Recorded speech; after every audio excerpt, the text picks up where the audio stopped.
Admiral Peter Harrison stood at the bridge of the Earth's flagship, U.S. Endeavour, his eyes fixed on the massive structure floating before them. The Galactic Council station was a marvel of engineering, a ring-shaped construct that sparkled like a diamond necklace against the darkness of space. After decades of preparation, humanity was finally ready to join the galactic community. "Admiral, they're sending the docking instructions now," Lieutenant Linda Matthews said from her station. Her voice was steady, but her fingers trembled slightly as they moved across the control panel. As the ship's chief xenobiologist, she had spent years studying the various alien species they might encounter.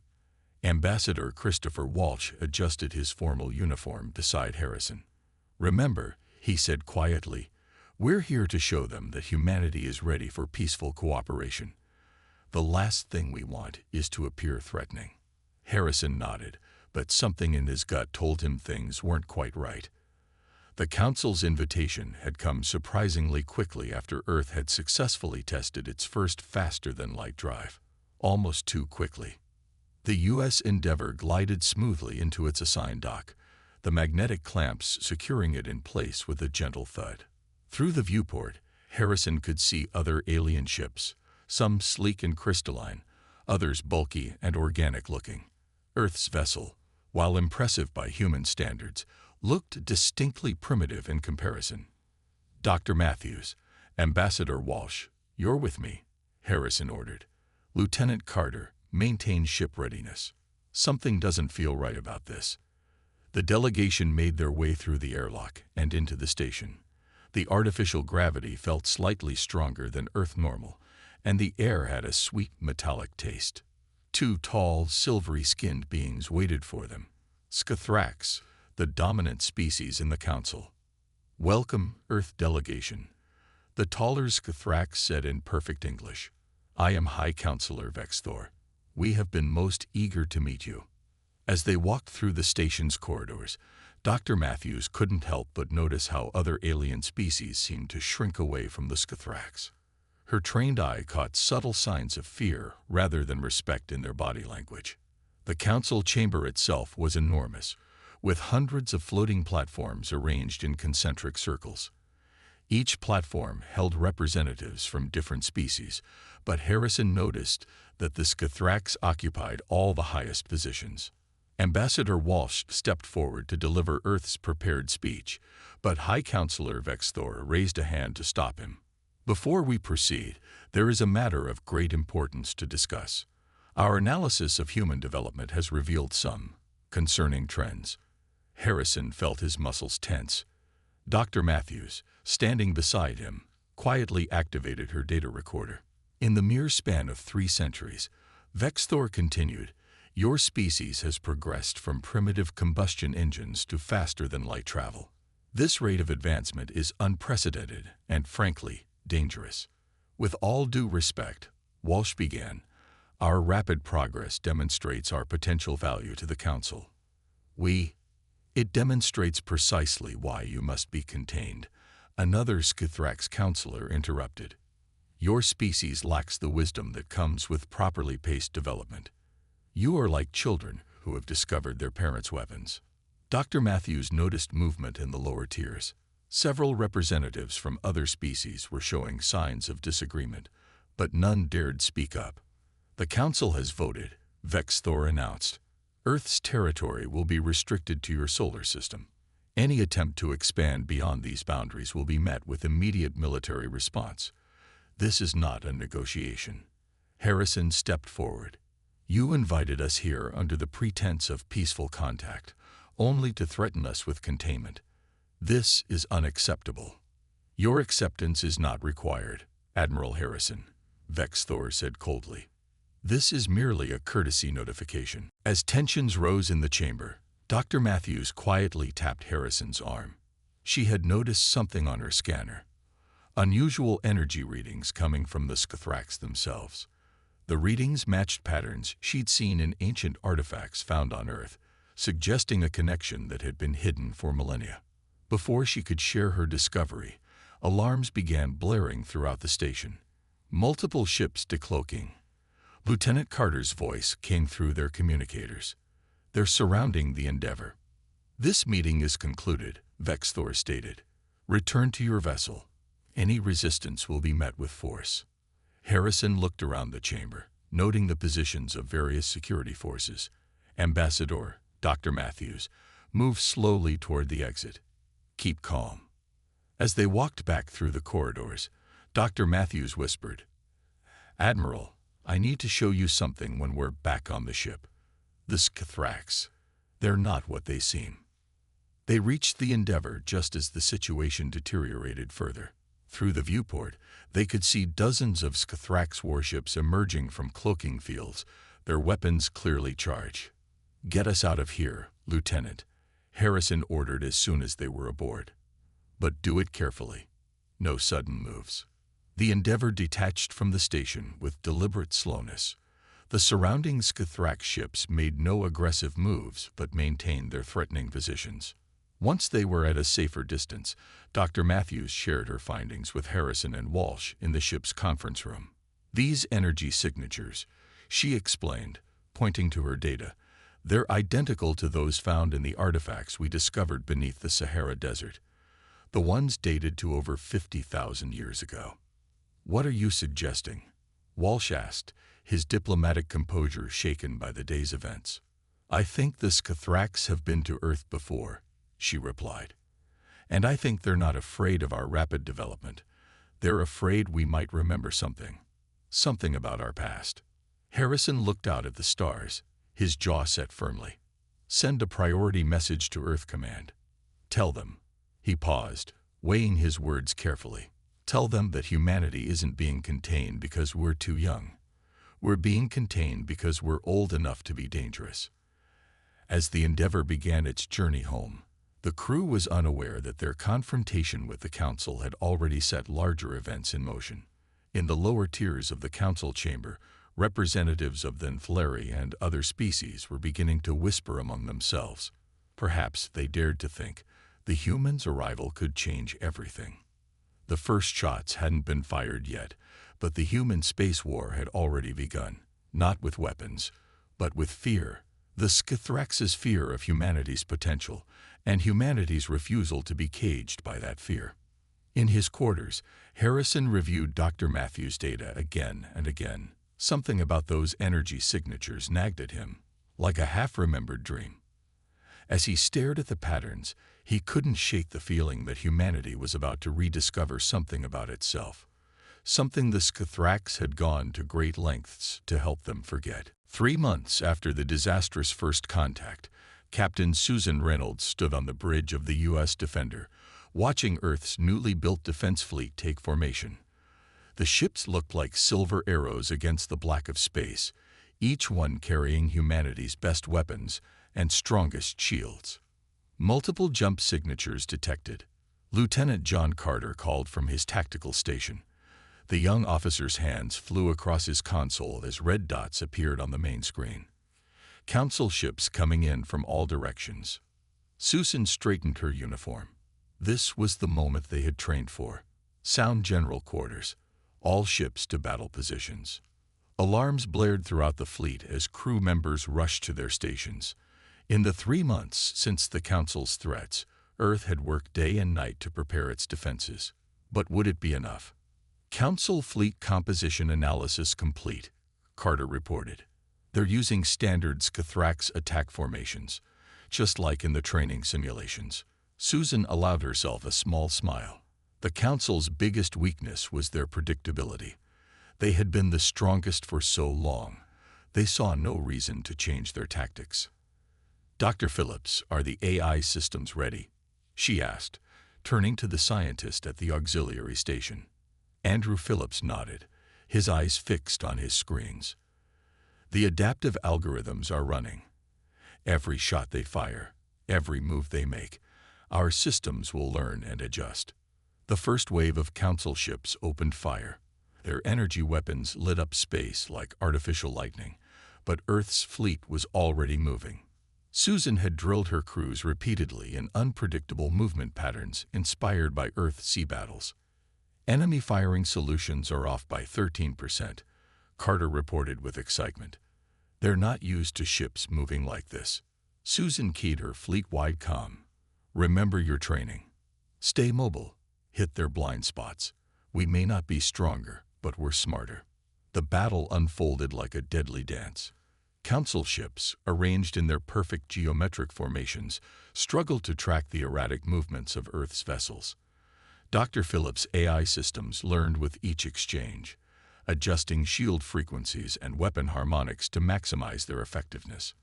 Captain, Carter called out suddenly, I'm seeing something strange. The Skithrak ships on the left flank. Their formation is breaking down. Susan studied the tactical display. Carter was right. While most of the Council fleet moved with machine-like precision, one section seemed to be fighting differently, almost as if they're not all following the same orders, she realized. Lieutenant, focus our scans on that section. Something's not right in their chain of command. As the battle raged on, the anomaly became more apparent. The Council fleet wasn't fighting as a unified force. Some ships held back, others pressed forward too aggressively. Susan had studied enough military history to recognize the signs of internal conflict. In the heat of combat, Dr. Phillips made another discovery. Captain, look at these energy readings, he said, sending data to her screen. The Skithrak ships, they're not all using the same technology. Some of them are using much older systems. Like they don't all have access to their best weapons, Susan mused. Lieutenant Carter, send this data to Fleet Command. The Council isn't as unified as they want us to think. The battle continued for hours. Earth's fleet took losses, but they inflicted significant damage in return. More importantly, they proved that humanity could stand against the Council's might. As the Council fleet finally began to withdraw, Susan received an encrypted transmission. The source was a Council ship, but the energy signature matched those from the irregular left flank. Should I accept it? Carter asked. Susan nodded. On a secure channel. The message was brief and text only. Not all of us agree with the Skithraks. Humanity's resistance gives us hope. Watch for friends among your enemies. After the battle, Susan met with her senior staff to review what they'd learned. Dr. Phillips presented his analysis of the Council's technology.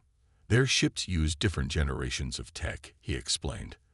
The Skithrak's vessels have the newest systems, but some of their allies are using equipment that's centuries old. They're keeping other species technologically dependent. Like an abusive relationship on a galactic scale, Carter added. They protect you, but only if you stay weak and obedient. Susan stared at the battle recordings. The question is, how many of their allies are getting tired of being controlled? That irregular flank unit fought differently, almost like they were deliberately performing poorly. Captain, her communications officer interrupted. Priority message from Earth Command. They're detecting similar battle patterns in other sectors. The Council's attacks aren't as coordinated as they should be. Later that night, alone in her quarters, Susan reviewed everything they'd learned. The Council wasn't just fighting Earth. They were fighting their own internal problems. Their perfect order was breaking down, and humanity's resistance was acting as a catalyst. She opened a secure channel to Earth Command and began her report. The Council's greatest strength may also be their greatest weakness. They've maintained control through technological superiority and rigid order, but their need for control has created resentment among their own allies. We're not just fighting a military battle, we're exposing cracks in their entire system. As she finished her report, another encrypted message came through on the same frequency as before. Keep watching the left flank. The storm is just beginning. Susan smiled. Sometimes the biggest threats to an empire didn't come from outside attacks, but from the seeds of rebellion planted by their own actions. The Skithraks had spent millennia building their perfect ordered galaxy. They never considered that order, taken to extremes, might become a weakness. In the ship's iLab, Dr. Phillips worked through the night, analyzing the battle data. Each engagement taught their systems more about Council technology, but more importantly, it showed them how to identify potential allies among their supposed enemies. The next battle would be different. Earth now knew that not every council ship was truly their enemy. The trick would be fighting the real threats while avoiding damage to potential friends. It was a complex dance, but if any species could adapt to such complexity, it was humanity. As the fleet regrouped and began repairs, Susan couldn't help but feel optimistic. Yes, they had taken losses, but they had also proved something crucial. Humanity wouldn't go quietly into containment. And somewhere out there, others were watching, waiting, and gathering their courage to stand against the Scythrax's perfect order. Commander Catherine Bennett crouched behind a fallen pillar in the abandoned alien outpost, her pulse rifle ready. The mission was simple on paper: meet with representatives of the Nephleri, a species that wanted to break away from Council control. In practice, nothing in this war was ever simple. "Movement at 2 o'clock, whispered Daniel Morrison, the team's intelligence officer. His scanner showed 3 figures approaching through the dusty corridor. "They're using the signal we were told to expect." Catherine nodded, but kept her weapon ready. After 6 months of war, humanity had learned that friends could become enemies in an instant. The 3 aliens that emerged from the shadows were tall and slender, with iridescent scales that shifted colors in the dim light. "We are Nephleri," the leader said in carefully practiced English. "I am Speaker Valen. We bring information about Council weaknesses." Dr. Elizabeth Grant, the team's xenopolitical expert, stepped forward. She had spent months studying the Nephleri's culture and body language. "Their stress patterns are genuine," she murmured to Catherine. "They're afraid, but not of us." The meeting moved to a secure room deep within the outpost. Valen's scales flickered between deep blue and green as he spoke. "For 10,000 years, the Scythrax have ruled through fear and control. But your resistance has shown us something we had forgotten. That change is possible." Morrison recorded everything while maintaining watch on their perimeter sensors. "You're not the only ones who want change, are you?" he asked. "No," Valen confirmed. "Many species chafe under Scythrax control. They limit our technology, restrict our trade, tell us where we can live and how we can grow. But until humanity showed up, no one dared to fight back." Dr. Grant leaned forward. "Why us? What makes humanity different?" Valen's scales shifted to a thoughtful purple. "You adapt. You change. You take different ideas and combine them in new ways. The Scythrax fear this above all else, species that can grow and change quickly." Catherine's communicator buzzed with an encrypted alert. "Multiple ships dropping out of hyperspace," she announced. "We need to move." "Wait," Valen said urgently. "You must understand something first. The Scythrax, they're not just controlling us. They're hiding something. Something about Earth's past." Before he could explain further, the outpost's ancient walls shook with weapons fire. "Council loyalist forces," Morrison reported, checking his scanner. "But they're not all moving together. Some are holding back." More friends in enemy ranks, Catherine realized. She turned to Valen. "Can you get your people to safety?" Then Nephleri nodded. "We have hidden paths. But first, take this." He handed Dr. Grant a small crystal device. "It contains records we gathered in secret, signs of deliberate interference in Earth's development, going back thousands of years." As weapons fire intensified outside, Catherine's team and the Nephleri separated. Through her tactical visor, she watched as some of the loyalist forces seemingly struggled with their targeting systems, their shots going suspiciously wide. Back on their stealth ship, Dr. Grant began analyzing the crystal's contents. Her eyes widened as she processed the information. "Commander, according to this, the Scythrax have visited Earth multiple times throughout history. Each time humanity began to advance too quickly, they found ways to slow us down." Morrison looked up from his intelligence feeds. "Wars? Diseases? Dark ages?" "Some of them, yes," Grant confirmed. "But they couldn't stop human advancement completely. We kept bouncing back, adapting, growing stronger. And now we're their worst nightmare," Catherine finished. a species that won't stay down. Over the next few days, similar meetings happened across the galaxy. Other species, inspired by humanity's resistance, began to secretly share information and resources. The N'Flari weren't the only ones who had been gathering evidence against their oppressors. Catherine's team coordinated with Captain Reynolds' fleet, sharing what they'd learned about friendly forces hiding within Council ranks. A simple coding system was developed. Certain shield harmonics, subtle variations in engine outputs, ways to identify allies without compromising their cover. "It's like an underground railroad in space," Morrison commented during one briefing. "Help hidden in plain sight, right under the Council's nose." Dr. Grant's analysis of the crystal revealed more troubling information. "The Scythraks don't just fear human adaptability," she explained to the gathered officers. "They fear our potential. There are references here to something they call the Awakening, something they've been trying to prevent for millennia." Catherine studied the star charts showing reported rebel activity. Every species they've oppressed is becoming a potential ally.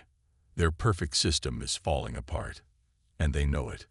The N'Flari crystal contained one more surprise: coordinates to hidden shipyards where supposedly primitive species have been secretly building their own advanced vessels. The Council's technology restrictions hadn't quite worked as intended. Instead of keeping species dependent, it had taught them to be creative with limited resources. "The Scythraks made a fundamental mistake," Dr. Grant observed. "They thought limiting technology would limit growth. Instead, it forced species to find new solutions, new ways of thinking. When humanity proved resistance was possible, all that hidden potential had a reason to emerge." Catherine sent her final report to Earth Command. "The war has evolved beyond a simple conflict between Earth and the Council. We're becoming the spark for a galaxy-wide revolution. Every species that breaks free weakens the Council's grip on power. But we need to be careful. The Scythraks won't let their control slip away easily, and they're still hiding something crucial about Earth's past." That night, as their ship moved quietly through Council space, Catherine watched the stars and thought about Valen's warning. What were the Scythraks so afraid humanity might remember? And what would happen when we finally did? In her lab, Dr. Grant continued studying the crystal's contents, looking for clues about this mysterious awakening. Something about the data patterns seemed familiar, like an echo of the energy signatures Dr. Matthews had discovered months ago during the first contact disaster. The rebellion was growing, but so were the stakes. The Scythraks weren't just fighting to maintain their power. They were fighting to keep something hidden. Something about humanity's true potential that terrified them more than any weapons or ships. As Catherine prepared for her next mission, she couldn't help but feel that they were approaching a turning point. The game wasn't just about military victory anymore. It was about uncovering the truth, a truth the Scythraks had buried so deep that even they might have forgotten why they feared it so much. General Richard Cooper walked through the underground ruins beneath the Sahara Desert, his footsteps echoing in chambers that hadn't seen light for thousands of years. Dr. Margaret Wells led the way, her handheld scanner sweeping the ancient walls covered in strange symbols. "The energy signatures are getting stronger," she said, checking her readings. "They match exactly with what we detected from the Scythrak ships." Lieutenant Commander Alan Parker followed close behind, carrying a case of hybrid weapons his team had developed by combining Earth and alien technology. After 8 months of war, humans had learned to mix different tech in ways that made the Council nervous. "Over here," Dr. Wells called out, stopping at a wall that seemed to glow faintly under her scanners. "This isn't just a wall, it's a door. And according to these readings, it's still active." Cooper stepped forward, studying the faint markings that covered the surface. "Can you open it?"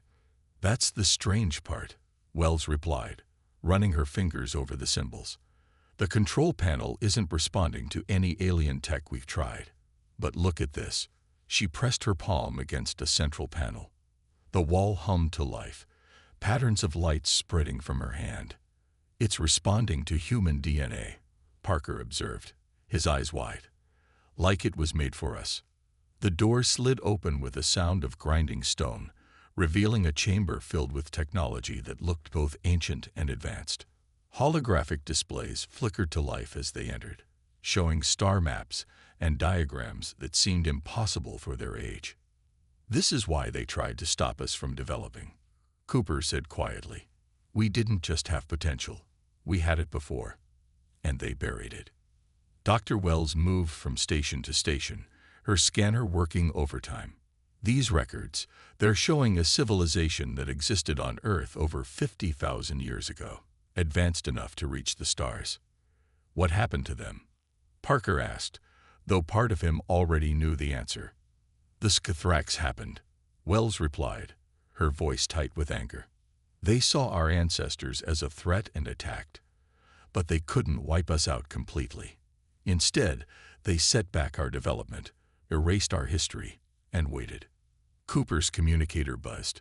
"General, we're getting similar reports from dig sites around the world. More chambers, more technology, all responding to human DNA. Meanwhile, in orbit above Earth, rebel ships from a dozen different species gathered in secret." Then Valeri had spread the word. Humanity was close to discovering their true heritage, and the Scythrax were mobilizing to stop it. Back in the chamber, Dr. Wells made another discovery. "These aren't just historical records," she explained, pointing to one display. "They're instruction manuals.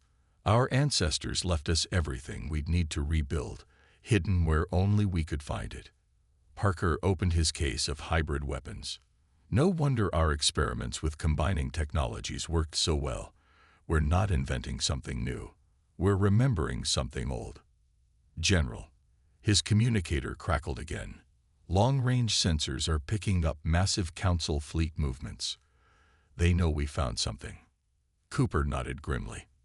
"They've been watching us for millennia, waiting to see if we'd remember. Now they know we have." He turned to his team. "How quickly can we get this data to our research divisions?"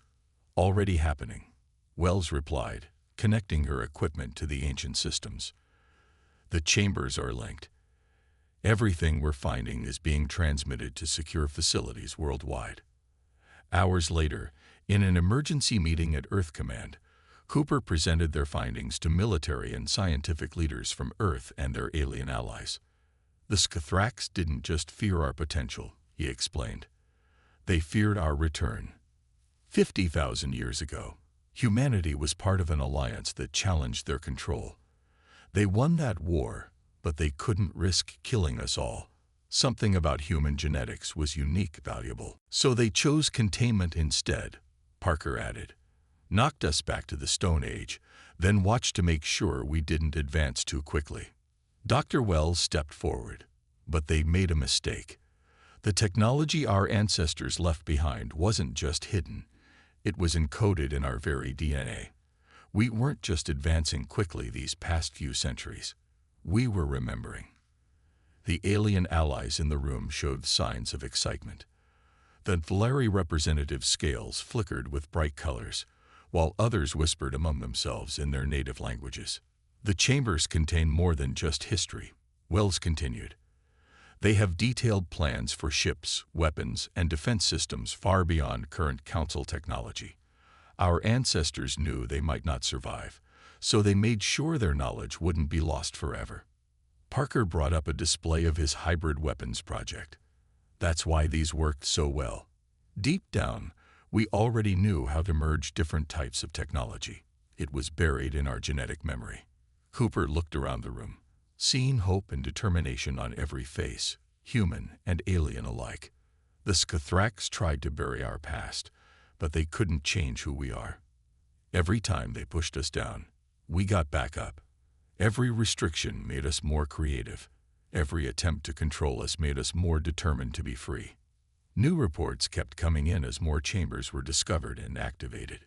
Each one contained pieces of humanity's lost heritage: star maps, technical diagrams, cultural records.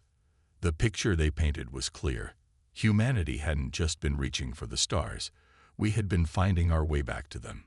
"The Council's fear makes sense now," Wells said as she studied the ancient records. They're not afraid of what we might become. They're afraid of what we once were, and what we might remember. In orbit, Earth's fleet began to mobilize. The recovered technology was already being integrated into their ships, guided by the genetic memory that the Scythrax had failed to erase. Allied vessels from other species took position alongside them, their crews ready to fight for a new future. Cooper sent his final report to Earth Command. The hidden truth changes everything. We're not just fighting for our future. We're fighting to reclaim our past. The Scythrax thought they could keep us down by making us forget who we were. Instead, they gave us 50,000 years to get ready for round two. In the ancient chamber, Dr. Wells made one final discovery. On a wall that had seen blank before, her touch revealed words in the oldest human language ever found. To our children, when you remember, make it right. The stage was set for the final confrontation. Humanity had found its lost heritage, gathered its allies, and awakened abilities that had slept in its DNA for 50 millennia. The only question now was, what would the Scythrax do when they realized their greatest nightmare had finally come true? Admiral Jennifer Hayes stood on the bridge of the U.S. Intrepid, watching as the largest fleet in human history formed up around Earth. Ships of every size and shape gathered. Elegant ancillary cruisers, sturdy human battleships, and vessels from 24 other rebel species. Each one carried weapons and shields based on the ancient technology humanity had rediscovered. All fleet elements report ready, her communications officer announced. Allied ships are in position. Professor William Turner worked at a nearby console, studying data from the ancient chambers they'd found. The Scythrax fleet is moving exactly where the old records said they would. Some patterns never change. That's their weakness, Hayes replied. They've been in power so long, they can't imagine doing things differently. She turned to her chief engineer. How are the new systems holding up? Nathan Brooks looked up from his engineering station with a smile. Better than we hoped. It's like the ships themselves remember how to use this tech. The crews barely needed training. The knowledge was already there, just waiting to be awakened. Long-range sensors lit up with warnings. The Council's main fleet had arrived. Thousands of ships led by the Scythrax themselves. But something was different this time. Their perfect formation showed gaps where Allied ships had defected. Open a channel to all ships, Hayes ordered. Her voice carried to every vessel in the combined fleet. Today we fight not just for our future, but for a past that was stolen from us. The Scythrax thought they could keep us down by making us forget. Instead, they gave us time to grow stronger. The enemy fleet launched their first attack. Energy weapons flashed across space, but the Allied ships were ready. Their new shields, based on recovered designs, held strong. Return fire, Hayes commanded. Show them what 50,000 years of evolution can do. The battle erupted across the solar system. Earth ships moved with impossible grace, their crews guided by genetic memories older than civilization itself. Allied vessels followed their lead, breaking free from the rigid tactics the Council had forced them to use for millennia. Professor Turner watched the tactical displays with growing excitement. They can't adapt. Their whole system is based on everyone following their rules, their patterns. When we break those patterns, they fall apart. Brooks finished, monitoring the power flows through their hybrid systems. The combination of modern innovation and ancient knowledge created weapons the Council had never seen before, or hadn't seen in 50,000 years. In the midst of the battle, Hayes received an urgent message from the Nflaari flagship. Admiral, we're detecting power spikes from the Scythrax command ship. They're preparing to use their final weapon. Turner's eyes widened as he checked his readings. It's the same weapon they used before, the one that knocked our ancestors back to the Stone Age. But this time, he smiled, this time we remember how to counter it. Hayes nodded. Transmit the countermeasure codes to all ships. The Scythrax aren't the only ones who can remember old tricks. The Scythrax weapon fired, a wave of energy that should have shut down every ship in the Allied fleet. Instead, their shields shifted to frequencies encoded in human DNA millennia ago, turning the devastating attack into harmless light. "Now," Hayes ordered, "all ships, execute Operation Remember." The Allied fleet moved as one, their formation shifting into a pattern that the ancient records had shown was the key to defeating the Scythrax, not through superior firepower, but by disrupting the perfect order they relied on. Aboard the Scythrax command ship, High Counselor Vexthor watched in horror as his carefully maintained system of control crumbled. Ship after ship broke formation, their crews finally free to fight in their own way. "Send the surrender signal," Brooks reported, his voice filled with pride. "The Scythrax command ship is standing down." The battle wasn't quite over. Pockets of resistance remained where die-hard Council loyalists refused to accept change. But the outcome was no longer in doubt. The revolution that had started with humanity's defiance had become a galaxy-wide movement for freedom. Hours later, Hayes stood in a hastily prepared conference room on the Intrepid, facing High Counselor Vexthor across a table. "You must understand," Vexthor said, his silver skin dulled with defeat. "We only sought to maintain order, to prevent chaos." "No," Hayes replied firmly. "You sought to maintain control. There's a difference. Order can grow naturally. Control has to be forced." Professor Turner stepped forward with data from the ancient chambers. 50,000 years ago, you didn't just attack us. You attacked every species that showed signs of rapid growth and adaptation. You were so afraid of change that you tried to freeze the entire galaxy in place." Brooks added his own observation from the engineering station. "But you couldn't stop evolution itself. Every restriction you created just forced us to find new ways forward. Every memory you tried to erase got encoded deeper into who we are." The surrender ceremony was broadcast across the galaxy. Not just a military victory, but a revolution in how species would interact. The age of Council control was over. In its place would rise something new, an alliance of equals, each contributing their unique strengths. Hayes looked out at the stars, thinking about the long journey that had brought them here. "Our ancestors left us more than just technology," she said to her crew. "They left us the most important lesson of all. No matter how far you knock humanity down, we'll always get back up, and we'll bring friends with us when we do." In the days that followed, ships from more species arrived, drawn by the news of the Council's defeat. The ancient chambers continued to yield their secrets, showing ways for different technologies and cultures to work together that the Scythrax had tried to prevent. Professor Turner spent hours studying the final messages left by humanity's ancestors.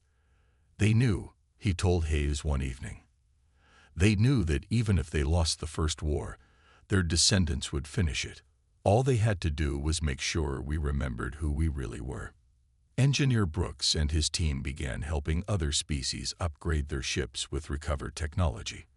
But more importantly, they taught them how to develop their own innovations, free from Council restrictions. The last entry in Hayes' log captured the spirit of their victory.